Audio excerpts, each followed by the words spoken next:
Dictionary.com defines an unplanned approach as impromptu, done without preparation, unwitting, done without awareness, spontaneous, done without thought. Wait a minute. That means you guys don't have a plan? No. Well, that's dumb. You might as well start the show. Get out of here. Punk, shit. come down here and start playing around. Yeah, right. Hey, Dad, can I be on the podcast? Yeah, we'll let you do the intro. Yeah. Nice. Very nice. We know we're not talented. We don't need your help. No, right. Well, she's got more talent than we do. She actually was a professional. She tried to record it like 3 times and then get it right where we just like, hey, what are you doing today?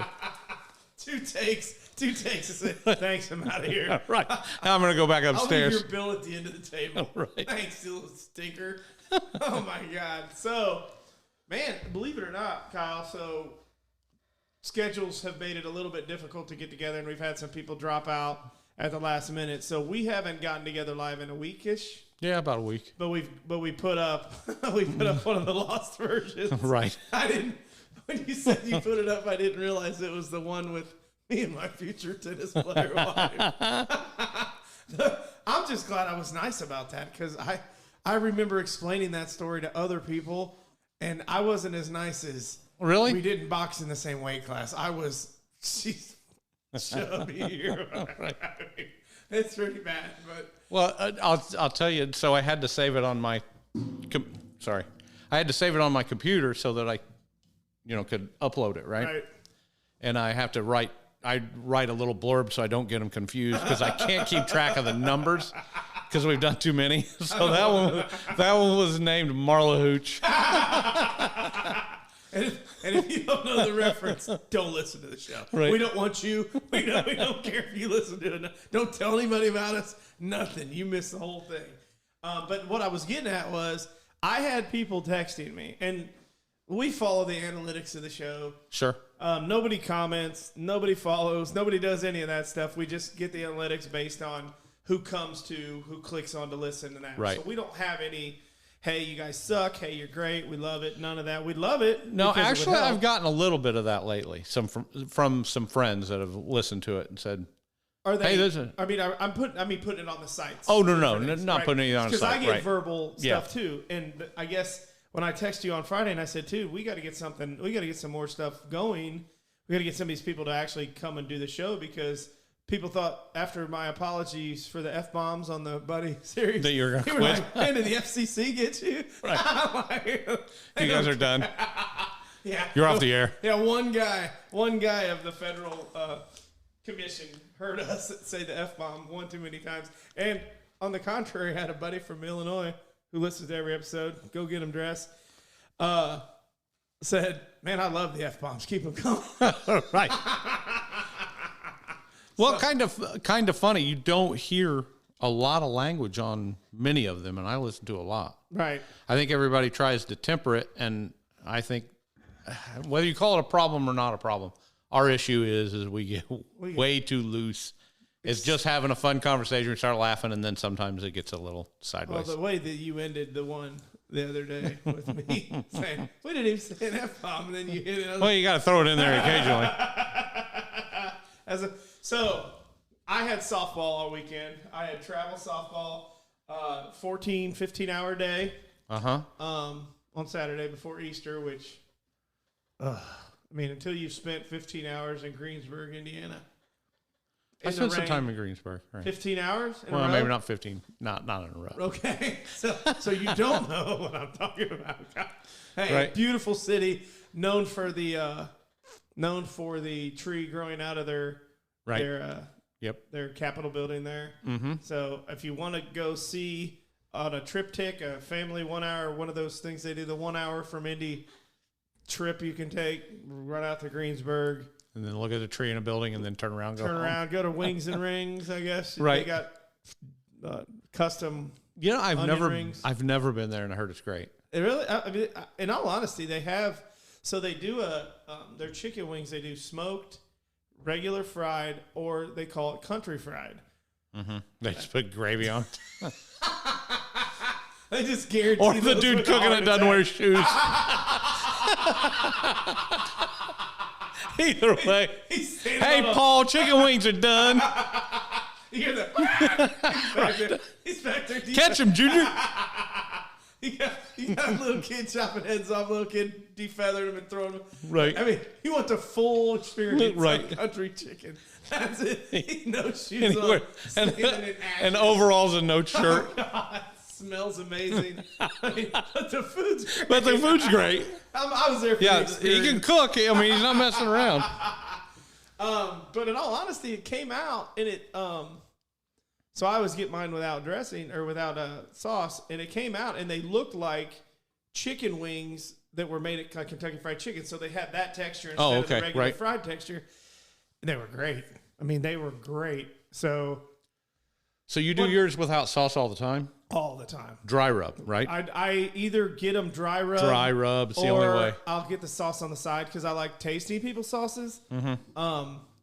But I long quit years ago ordering them with sauce because they put so much damn sauce on it that they come out slimy, and I don't. You're not supposed to sauce it. Just to let you know, in cooking, you're not really supposed to sauce anything. Well, I actually just got hell one time for, why do you do sauce? Why do you do sauce? Why don't you just try them dry rub? I tried a dry rub a few years ago, 4 or 5 years. Well, maybe longer than that. It's been a while. Anyway, I'm here to tell you, people, dry rub's the way to go. It is if you got a good rub. Get rid of the sauce. The only sauces I like are like a garlicky, like a spicy garlic or something. I do like BW3 has a couple good sauces, but if you dump them over your wings after they come out of the fryer, they become shit. Let's be honest, man. They're just not. I was going to say, I don't mind the sauces. I just don't want it anymore. It's dry rub or die now. Well, and if you got good blue cheese. So anyway, that's what we did.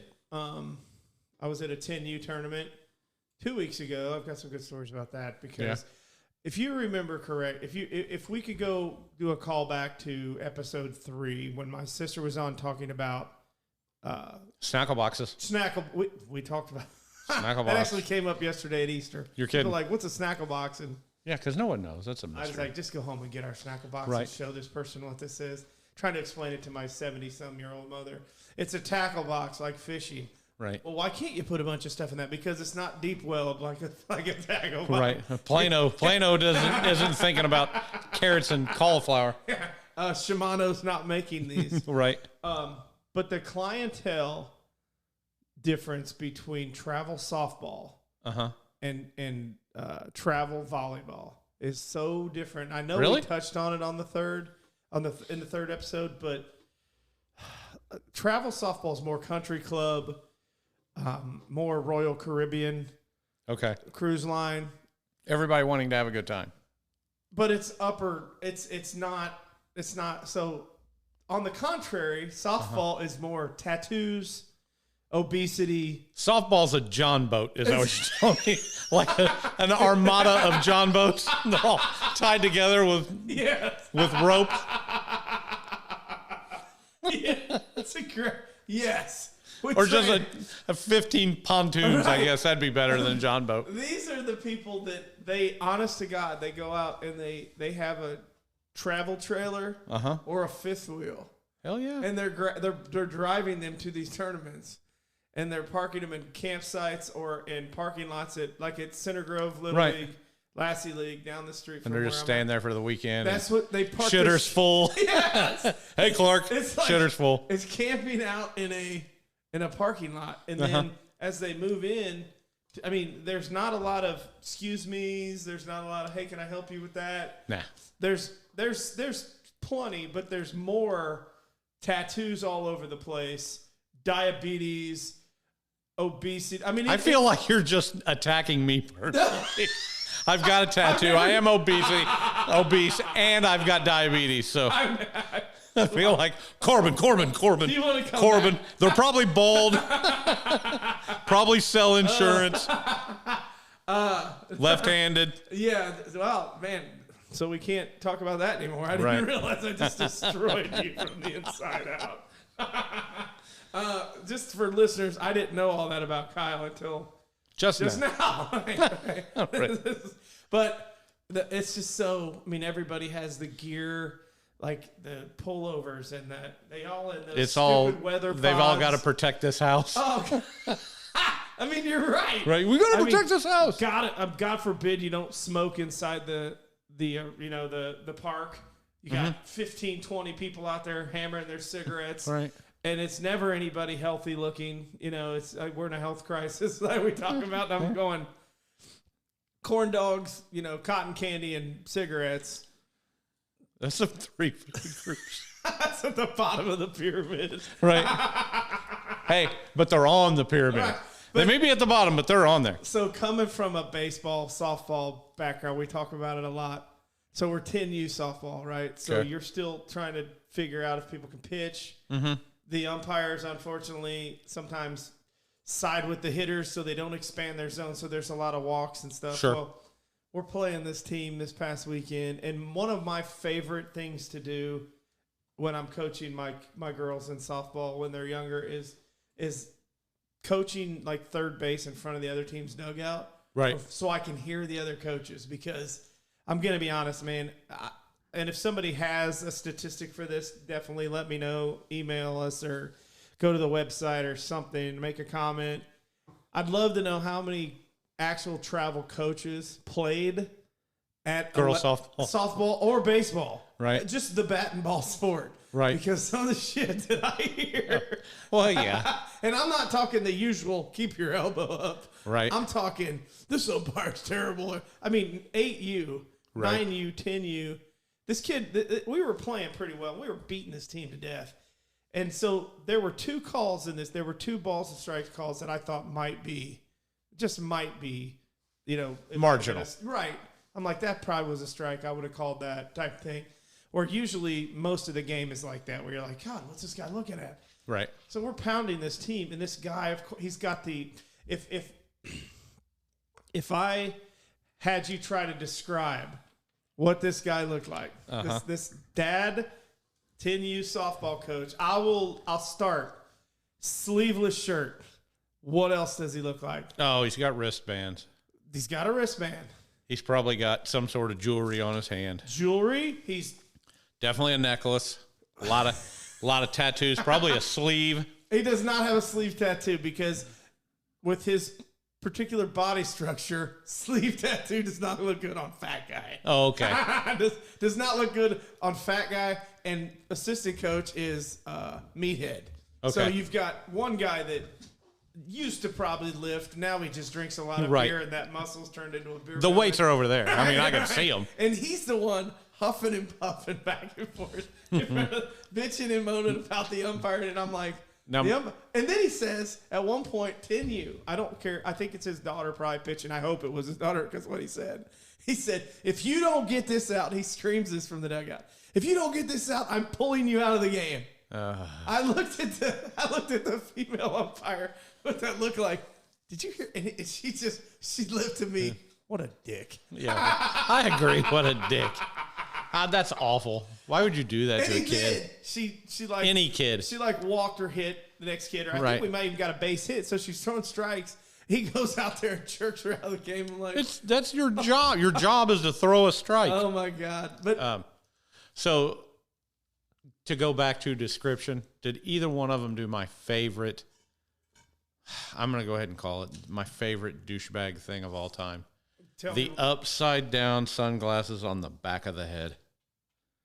Oh, with the hat forward. Yeah. What are you doing? What are you doing?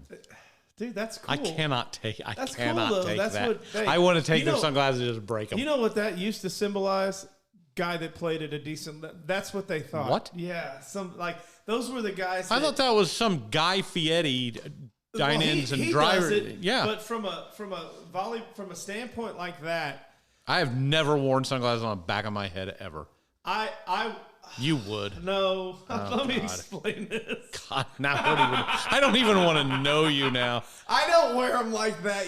Well, actually, it'll go back to that statement I made about guys that drive diesel trucks that aren't farmers or workers. Right. I know everything I need to know about you. I know everything I want to know about you. Not need. I know everything I want to know about you. Will you let me finish, please? Sorry. You put me on an island here.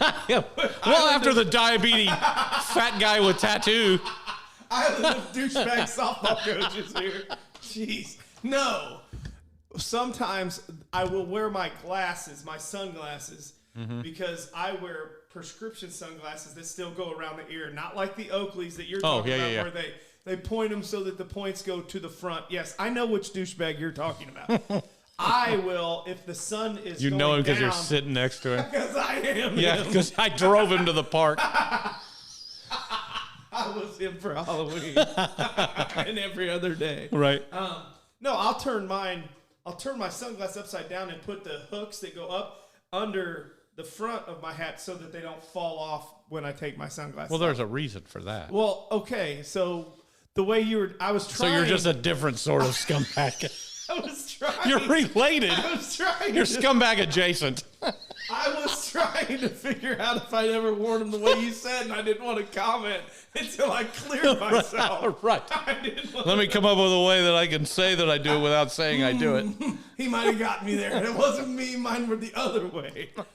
But yeah, there's those guys all over, man. The dad that stands, arms crossed with the zip, the 3/4 zip jacket on, and you think he's a scout back there, and you find out it's Billy's dad. Billy isn't worth a shit, And he's got no idea other than bitches at the things that he thinks is wrong. Why isn't my kid playing short? Yeah, come on, bro, because we've got one only arm. got one. There's only one shortstop allowed. We did talk about that. I mean, I know that's the hardest part. It's got to be the hardest part about coaching is you've done travel. We've all done teams where you had to pick and choose different people, and we've talked about it, right? Where sometimes you try to figure out what people see and what they see, and you're like, I'm watching this and you're watching this. How are we watching this so differently? I mean, how do you not see? Not that I'm an expert. I don't know shit about basketball per se, but I can tell when somebody's not good at it. Right. I mean, well, I went to speaking of last week, I went to a varsity baseball game. I won't say the school because I won't. But was one of our guests there? Maybe. Roger? And we're watching this game, and the team that I'm there to see, I know a couple people on both teams, but the team that I'm there to see, they end up tying this ball game. It's 5-5, late game. You've got one out and bases loaded. And they let the next two kids swing away, and I do not understand. Wait, one out, bases loaded, tie ball game. Late game. Bottom half? Yeah, they're home. So they could win. No. Late game, not end game. Okay. So high school baseball, 7 innings, bottom 6. Right, okay. Bottom 6, you're getting a little beat up on defense because they're a really good hitting team. Your pitching is good, but not enough to overcome. Okay. So they're going to hit the ball. Right. They may not score a run, but they're going to hit the ball. Mm-hmm. So you've got a tie ball game.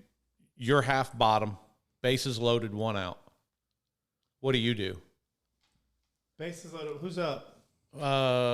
6 and 7. Well, I know what you're pushing for. Me, it's a no-brainer. I don't know, man. It depends. Can they bunt? Are they capable? I don't know. I know what you. If I'm coaching that team, they can bunt. Okay, right. If you can't bunt, you're probably not. So you're calling a squeeze. I'm calling it till they stop it. I will call it 5 in a row. If you can't stop it, I'm bunting. So what do you think? So force out at the plate.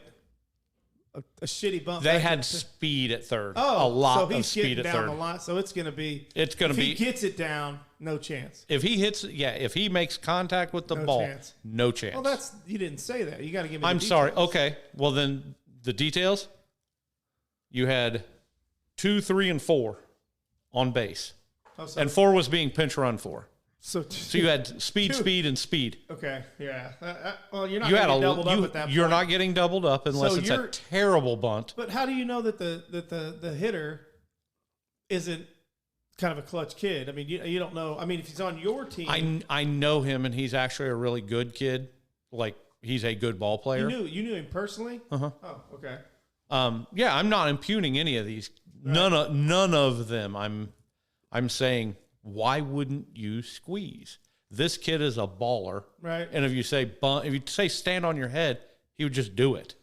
I'm surprised. That's the kid that you just bunt because you just get it done. He's one of those kids that just kind of gets it done. Well, that makes sense then. But I'm looking at, I think sometimes the squeeze, I think people go to that too soon. Like sometimes I'm kind of like, why would you do that? Bases loaded with 1 or 2 outs, I'm squeezing every time. Are Bases, you serious? Absolutely. Even if they know you're, It's too much chaos. I understand. And that, I but love if you got a good chaos. pitcher and he sees it coming.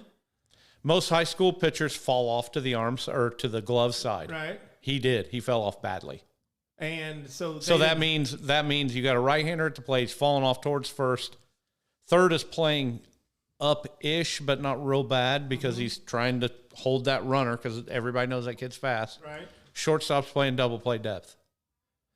You hard bunt at the shortstop. Worst case scenario. 1 out. Yeah. I'm saying 2 outs. I'd do it though. I love 2 out squeeze because people get frantic. How many times you've been caught in it? You've Almost never had it go bad. they have gotten the out on me before, but I'm way more successful than unsuccessful. It's like people don't understand. They get 2 outs and they get ramped up, and you make that kid squeeze. It can't just be a bunt. It's got to be a squeeze. Right. Because it's got to be chaos. Right. They're trying to tag him. They forget about the runner going to first. If you've got any kind of speed at the plate. So you're stealing too. You're oh, yeah. Everybody's going. Everybody's going. Mm-hmm. That's another thing I did the other day was 8U. And you don't do it late in the count. You do it early. Yeah, right. But you do it like first or second pitch. Like they don't know what in the hell is going on. I get that. You're stealing and you don't have full count? What are you doing? There's going to be mass chaos. And I love it. Work out? They didn't score? No, they didn't score, and then they lost the game. You tell them after a game to ask you to talk? right. No. You know what I'd have done? Who's Yeah. this guy? Who is this guy? Well, our guest that was standing there, he goes, this is a pretty big situation. I said, I'd bunt. And he looked at me and he goes, that's really smart. You like chaos. I mean, he recognized it immediately. And I was like, yeah, the more that I can create, the happier I am on a ballpark, or ball field. What if it's 3 or 4 hole hitter? 3, I would bunt. 4. 3 can typically run a little bit. Right. If it's the 3-hole hitter that I like to put in 3, it's usually my most athletic kid. Not your best hitter? Hopefully that's the same kid. Right. But, yeah, I mean, tempered, best hitter, best athlete. Right. I wanted my 3-hole. So what? So I would bunt that kid. 4-hole, I just want a kid that'll thump the ball. Right. Is that what? So. And he doesn't. But usually my biggest hitter, most power hitter in Kyle's lineup is hitting 5. Why? Because I want somebody I will take that home run kid, but if he's hitting 250 and hits one out every once in a while, no, go to 5. Right. I want average 1 through 4. No, I get that. Usually, that's. But I want my biggest of the 4 in 4. You know what I mean? Right. There's a sense to be made there. But now, yeah. What about somebody that doesn't hit bombs but drives in a lot of runs, hitting 4? I'm good with that. Okay. Yeah, that's what I said though. I want the average. I don't need the power. That's why I'll hit them. I hit 5 and 8 are usually 2 of my bigger hitters, like power wise. Trying to figure out if I ever had anybody. I guess I did. You know, they talk about protection in the lineup. Like you protect your 4-hole, your 3-hole, your 4-hole, and your 5 per se. Kind of. I'm trying to figure out. I guess I did. I guess I was lucky that there was always somebody behind me that could hit. Maybe that helped out a little bit. But that was long before they really talked about it on TV and shit. Like, man, you know, with McGuire, they just walk McGuire to get to whoever's, or Bonds to get to, you know, you need somebody behind Bonds because that wasn't, I don't remember that being a big deal when we were growing up in the majors and shit like that, or it wasn't talked about it as much. And I say it was always talked about in my house, but my house, that's always what it's talked about. Huh. My grandfather tried out, my dad tried out, I tried out, Kurt tried out. It's just baseball nonstop. I went to a tryout. Did we talk about that? I went to a Reds tryout one time. Nice. After my senior year. It wasn't an invite, it was an open. So you got a lot of different people. Everybody was there. Yeah. And I didn't go thinking anything. I just wanted to say that I'd done it once and see what it was all about. And it became real apparent real quick that they had invited some people. Yes. Like 4. Yep. And those guys got a real hard look. I was like, oh, that's what the next level. Right. And those guys probably didn't make it. So I'm looking at those guys going, damn, those guys can play. Right. Now, if I'm if I'm on the field with some real studs playing I would love to hang out in a clubhouse and all that shit for about 3 weeks. Oh, yeah. Just a pregame and all that. Oh, yeah, it'd be so much fun. That'd probably be my fill. I wouldn't even want to play because I wonder if I'm sure that playing in the NFL, in the NBA, in the Major League Baseball, anything like that is just like anything else, man. You get to your dream, but once you're 3 years in it, it's a job. It's a job. I mean, are you still having the fun, or now are you worried because there's always somebody behind you that's trying to take your job? I mean, how much fun could that? I mean, God, you'd almost have to try to make it fun every day because that's a grind, man. Baseball is a grind. Oh, yeah. Well, I've got a buddy that's in the Marlins organization. Right. He talks about that. He said he doesn't think he can go past about 10 years. He said it's too much. He said it's so intense. Well, all the time. And, if you've got a family, I mean, it is, granted, you signed a $300 million deal for 10 years. How do those guys... No wonder nobody stays motivated. I mean, how do you stay motivated? Is somebody going to give you that? It's guaranteed. I think it's... I think you've got to surround... I think you've also got to surround yourself with the right kind of people. I mean... Well, but clubhouses, there's all kinds of kinds, man. There's your bozos. There are some guys that really aren't very bright. There's some really bright guys. There's some... Yeah, but, I mean... Those guys, if you've got like one buddy that kind of sees things like you do, you're having a lot of fun. Probably. So then I would think the motivation would be relatively high. I would have a hard time taking a check and not doing anything, but I could also understand how somebody, like even NIL, yeah, kids. But on the other hand, when you did play, how often did you enjoy sitting the bench? At 50, I know you don't mind. Right. But you're right. I mean, at 25, you're like, I'm better than that clown you've got over there. Right. I'm going to prove it. What's worse is like my best friends on teams were always like guys I was competing with, like at the same position. Oh, right. And it's like, God. Yeah, that sucks. You don't want them to fail. You don't want to fail, but you want to play. Right. So, I mean, putting some X-Lax or something in their chocolate milk in the morning. Right. Just to help. A little bit. Like, right. Chris, you'll be fine. I don't know just what go to happened. the bathroom. That sucks so bad for you. You were going to start today. I thought you had this in the bag. You won it fair and square, man. What did you eat last night? What was that chocolate you gave me? Well, it kind of reminds me of a kid that I played with and against growing up, and Rob's his name, and not that I need to go any further than that, but his grandmother came to every game that we were around. Well, she went to all his, but right. I mean, and she loved me for some reason. Don't know why. Kyle, What's not to love, I can right? see that.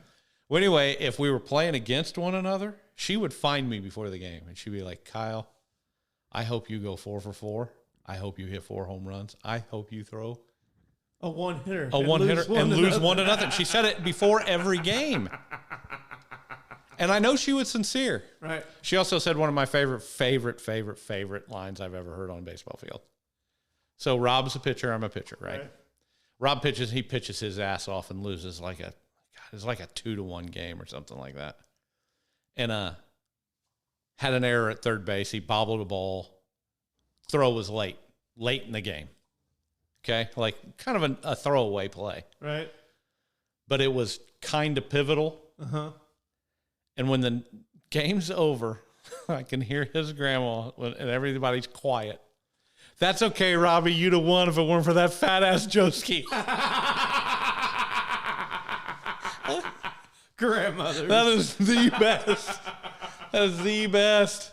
We had one of my buddies that I see quite often because his daughter and my daughter are on the same softball team and I coached his kid. His grandmother used to give us each $1 after games when we were in Little League if we won. Mm-hmm. She just handed out dollar bills. That's awesome. She was always she was a little older, so she's always bundled up. It would be 110 degrees and she's bundled up smoking a cigarette, and every once in a while we catch her smoking the wrong end of it. Like the filter. That's awesome. Everybody loved that grandma. That was the best, man. Our big one was getting the back of the pickup truck. We're going to Dairy Queen. back of the picket, which is Yeah. unlawful now. Now you get arrested. And Yeah, but back then, child protection back then, services. there's 15 of us piled in, a Chevy Love. Right. You know what? You said that the fat ass thing. Yeah.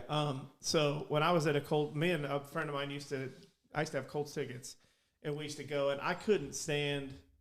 We had a cornerback for the Colts named Tim Jennings. Mm-hmm.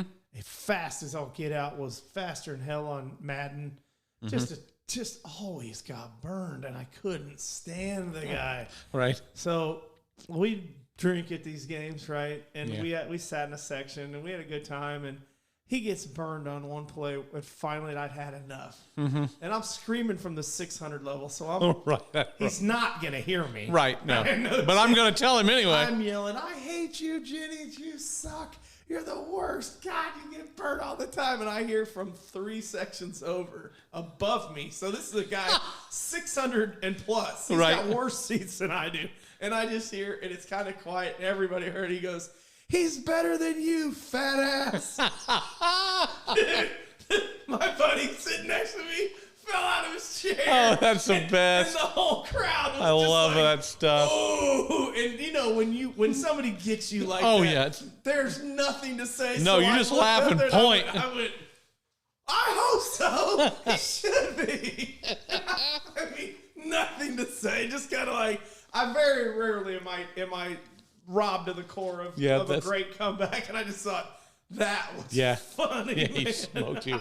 Well, I had a buddy that played pretty high level and years ago, and we were talking about that, and somebody said, "Yeah, I remember when you played. You sucked." And he was like, "That's compared to other pros. I was a great baseball player."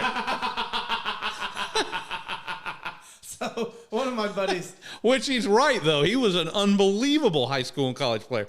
And then got to the pros, and you're average. but right. He's like, "Yeah, but compared to other pros, I suck." But when I say whoa, I mean whoa. well, that's the end. Hope you had a blast. If you did, like, follow, comment, and share. And if you didn't and think you could do better, well, smartass, step up and prove it. Either way, thanks for listening, and hopefully we talk again soon. Dog Tags was founded upon 2 principles. Number 1, helping ensure citizens of today and in the future understand their patriotism, as well as the debt of gratitude we owe those who've served. Secondly, we recognize their sacrifices by helping care for their comrades who served our nation. Their history deserves a place at your dinner table, at work, at church, or anywhere Americans gather. We honor the lives they've led, and we cherish their memories. Under these auspices, we are pleased to invite you to participate in the 7th Dog Tags Triathlon, held Saturday, August 6th. Now, you don't need to run, bike, or swim. Our triathlon is a round of golf, a couple games of bowling, and a cornhole tournament. So come help support those who served our country. I'll have contact info in the show notes, or you can message me and we'll get you sorted out. Thank you for your help.